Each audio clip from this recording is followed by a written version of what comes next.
Great, so you made it to the group work video, and I told you to begin watching this video before you start on your group work, because even though the problems are about the same thing, they aren't the same types of problem that we did in our notes, so I want to make sure I set you up so that you can be successful. So, for our first problem, we have to rewrite this compound sentence. We have to rewrite this compound problem as a compound sentence. Right now you'll see it's kind of like all one giant thing. We want to learn how to split that up, and then we want to graph it on the number line down here. Okay, so I will tell you one thing, and you should write this down because it's important for your notes. When it looks like this, where there's a variable in the middle of two symbols, this is always going to be an AND statement. Okay, it's always going to be an AND statement, which means all of it has to be true in order for it to be considered a true statement. And in order to break this up into a compound statement, we're actually going to write the word and we're going to write each part of this as its own thing. Remember yesterday when I was talking about you need to be able to write things forwards and backwards? This is where that skill comes in handy. So here I know that this says 1 is less than or equal to x, and I can write that over here, 1 is less than or equal to x. But when I'm writing these compound statements, I want to write it with the variable first. So if I'm saying 1 is less than or equal to x, that's the same as saying that x is greater than or equal to 1. So that's what I'm going to write down. X is greater than or equal to 1. So that is one part of my compound sentence. The other part is going to be what's happening right here. So the next section says x is less than or equal to 3. Luckily for that one, it's already written in the right order. So I can write x is less than or equal to 3. So what I've done is I've taken this kind of stuck together Frankenstein problem and I've broken it down into a compound statement where I have one statement and another statement. What we're going to do now is we're going to put this onto the graph of the number line, and we're going to see where the actual solution is for this entire thing. So I'm going to keep with my colors here. I have x is less than or equal to 3. So I need to put something on 3. Think about this, less than or equal, open circle, close circle. Hopefully you said close circle in your brain, because I can have 3 and I can actually have all the numbers that are less than. So I'm going to shade in all the numbers that are less than. And then I'm going to use my other color to work on the other part of the statement. X is greater than or equal to 1. So on 1, am I going to put an open circle or a closed circle? Hopefully again you said closed circle. And it says greater than or equal to. So I'm going to shade to the right because it is great to be right. Shade all the way over there. Okay, now the solution here is not just this. The solution here, since it's and, is where they are overlapping. So in a third color, I'm just going to choose black so we can see it clearly. The real solution is all of this in between. So I'm going to put an arrow here and put the solution set to the compound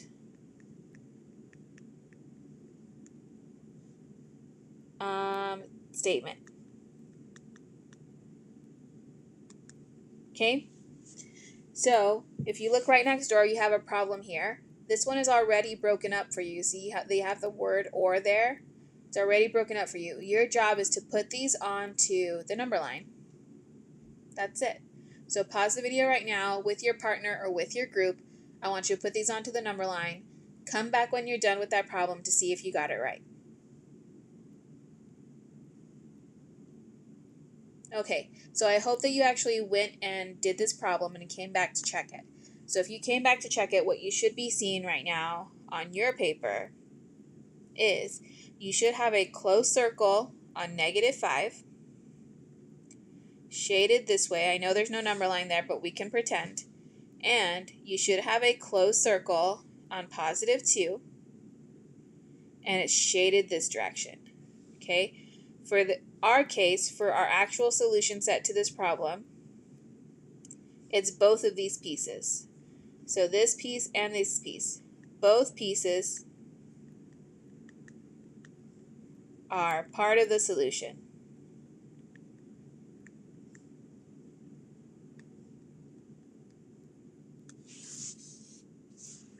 Okay. What you're going to do for the next few problems is, okay, let me explain this before you get started. I don't want any confusion here. So these two problems are very similar to what we did in our notes for these two problems. You're going to solve each side, and you're going to tell me the statement will be true if this, or this statement is only true when this happens. So the only true statement should be for ands, and the statement will be true if is for the or statement. So if you get stuck on that, look back at your notes. That's what these two problems are doing. Okay. For this problem's here. Okay. For this one, draw a number line. Okay. Show me where the solution is, just like we did for this problem. Okay. For this problem here, you need to write it as two statements, like we did for this one, and then put it on a number line. Okay, I know that you're able to do that with your group, so I want you to pause the video right now. I want you to do that with your group. When you're done, I want you to come back to check these problems.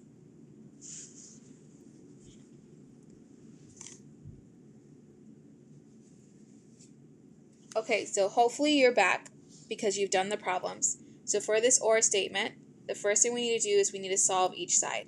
So add 9 to both sides. We got x equals 9, or subtract 15 from both sides, and you got x equals negative 15. So we would write this statement is true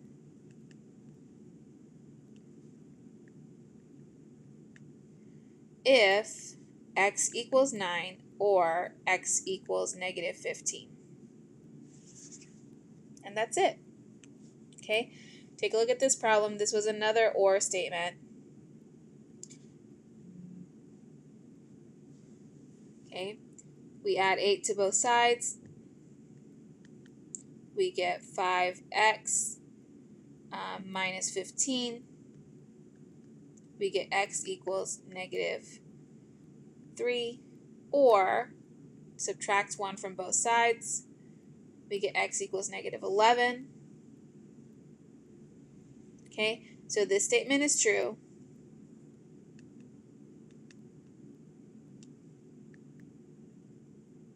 if x equals negative 3 or x equals negative 11.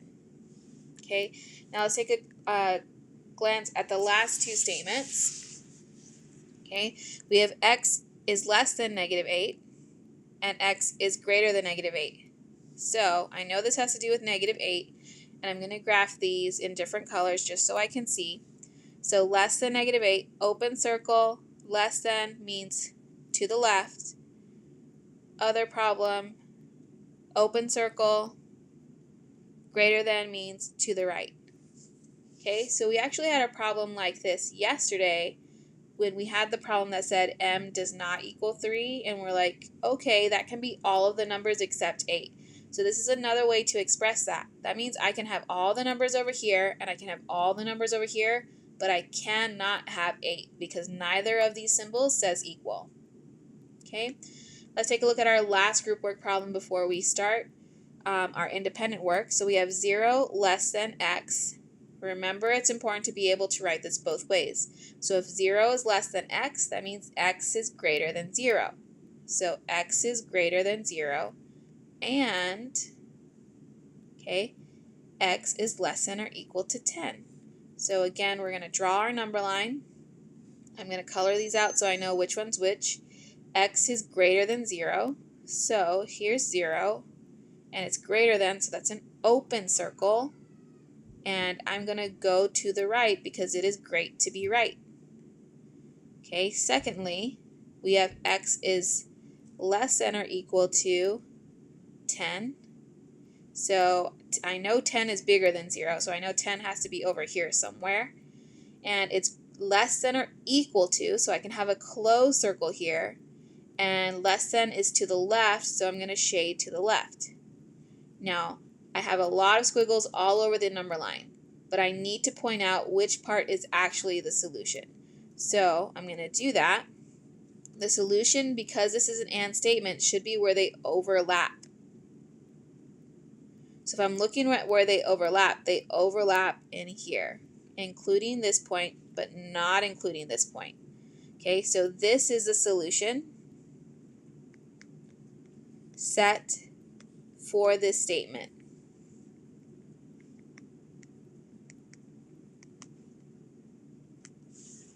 Great. So I hope that these videos were helpful for you. I hope that you and your partner actually got through all the group work problem, and I know that if you did that, you're going to be completely ready to tackle the independent work. So get started.